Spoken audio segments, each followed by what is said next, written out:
به اولین ولاگ مهمونی من خوش اومدید. همه میدونن من عاشق مهمونی و میز چیدنم و این دفعه برای شما از همه مراحلش فیلم گرفتم. اگه ویدیو منو دوست داشتی لطفاً لایک و سابسکرایب کن. بریم ببینیم چیا رو میزمون بود. من عاشق برکم، مخصوصا برک پیتزایی که عضو جدا نشدنی میز منزه منه. هم خیلی خوشمزه است و هم خیلی راحت درست میشه. مواد دلخواهمون که من گوشت چرخ کرده با قارچ و سوسیس و پنیر پیتزا و فلفل دلمه رو سرخ میکنم و میذارم لای خمیر یوفکا و میپیچونم. همینجوری مثل فیلم که میبینید یه کاسه آب و براش هم کنار دستتون باشه که به روی خمیرتون بزنید و بتونید بچسبونیدش به هم دیگه. اینجا خمیر یوفکاهای من اضافه اومد که من بقیه‌اش رو همینجوری لول کردم، سرخ کردم و به جای چیپس گذاشتم کنار ماست موسیرم. فقط ببینید که این بورکا چقدر ترد و خوشمزه است.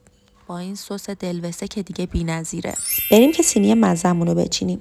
اینجا نونبلکیامون رو برش زدم گذاشتم کنار.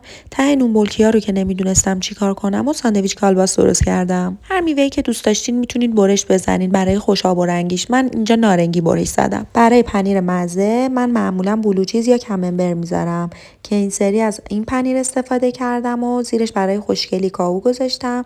کنارش هم انگور، ژامبون و زیتون ریختم. اینم که پنیر دودیه که واقعا خوشمزه است. روی نونامون یه ذره روغن زیتون میریزیم و تمام.